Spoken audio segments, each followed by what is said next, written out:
Thank you, Mrs. Clay. Does any board member have any discussion on this item? Dr. Nutt? Well, this to me does not seem like it would be in the school's best interest. And the reason I say this is we don't have any schools in Henry County that are not under enrollment. If you ride around, you see trailers and people just packed in. I can only imagine if we renewed, and I'm all for our cities and our counties being renewed and revitalized, but I don't think that's the school system, just like building roads. I think we need some new roads, but it's not the school's place to build these roads and do the revitalization. That's the county's, I would believe, would be the county's job. If we're looking at reviewing this, I wouldn't even want to review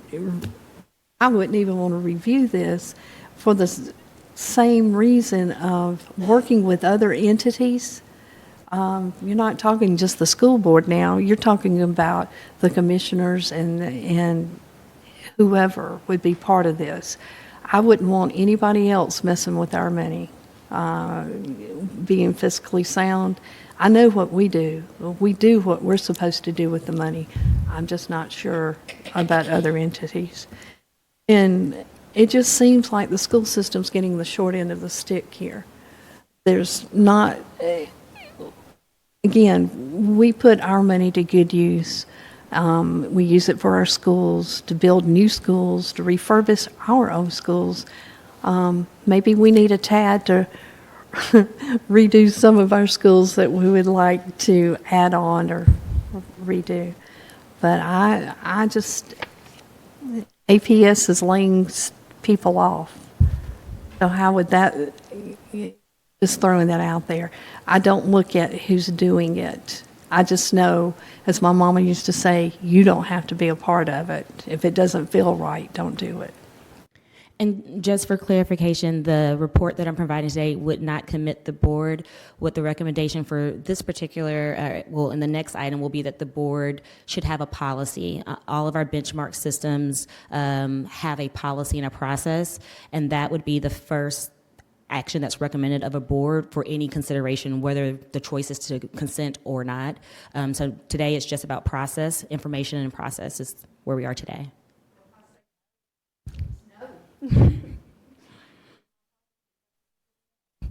Thank you, Dr. Nutt. Mr. McDaniel? Thank you, Madam Chair, and thank you, Ms. Clay, for bringing this forward.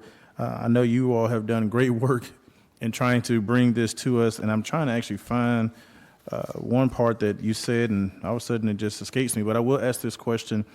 I know we're talking about Stockbridge because it's something that's brought up, but the question I have is, could the TAB move forward even without the Board of Education approving it? Could the TAB still move forward because the Board of Commissioners have approved it? Am I correct on that? Yes, sir. And in my benchmark models, I've seen where school systems have chosen at a later date to participate. It really is the board's decision based on their evaluation at a point in time. Going back to this policy recommendation that's forthcoming would be to establish the parameters under which a board would consider that. Okay, and then, and I think you may have said this, but I was so busy trying to make sure I found one thing I may not have heard you say it, but when you talk about the pilot, the payment in lieu of taxes, that is pretty much upfront right now and then incrementally over the life of the TAD. But I think one of the things that for me, and I know that we're looking at it through the benchmarking through policy, one of the concerns that I have is, and I think you actually highlighted it, is one, the longevity of the TAD, how long it can be. Some of them, I think, when you're looking at them, some will be 20, 25, 30 years, and when many of us will be gone from Henry County Board of Education. And then you're looking at the hope of the developer coming in and actually doing what the developer said they would do. Not looking at economic impact, so looking at physical impact that might cause the developer to cease or to narrow down the scope of the project. And so pretty much we are betting on, or we're hoping, and I think that that's a very vicarious situation to put the Board of Education is to hope that you do what you say you're going to do. And so I hope as we go forward with this, that we make sure that we have those things in place, that if it falters, what is our plan A and plan B if plan A doesn't work?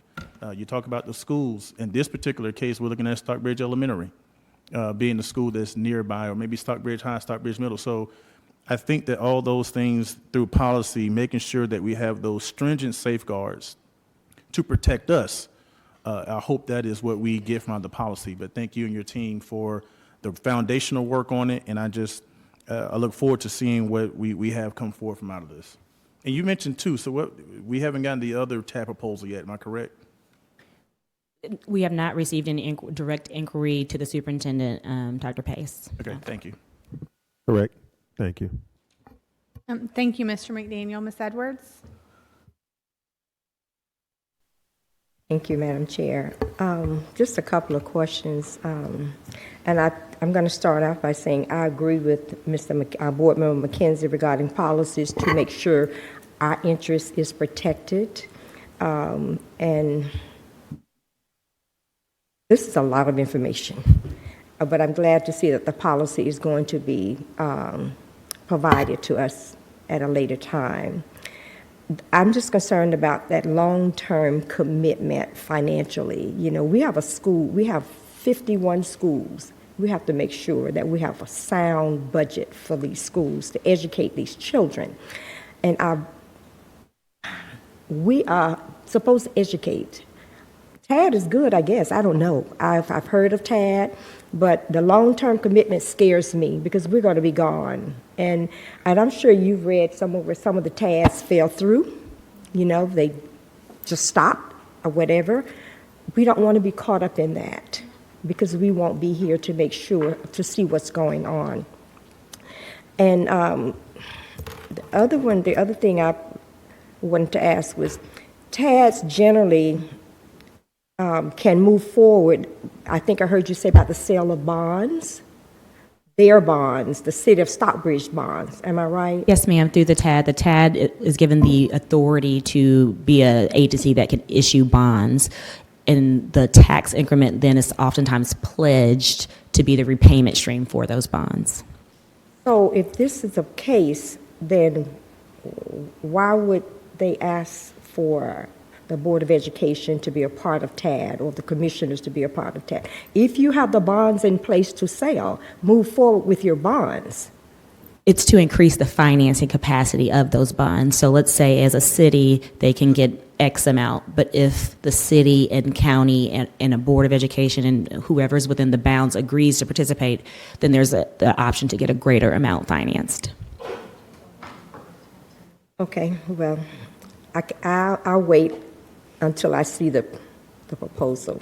Thank you. Thank you, Ms. Edwards. And I just want to say thank you so much for bringing this information to us and to the community. I know that this is after a long conversation with this board and our team around these policies, and we had the opportunity, as we reported in our after our whole board training, to look ourselves at some of these policies. So I'm just really grateful. This is how boards govern, is through policy. So I'm glad that we're starting there because that's the only responsible thing to do. And I know that this conversation is not specific to any entity. So I'm just grateful that we are starting with a policy so that we're consistent in our practice moving forward, and we do have those guardrails in place. So I'm looking forward to the next informational item after this. And if there is no further discussion, Dr. Pace, we will move on.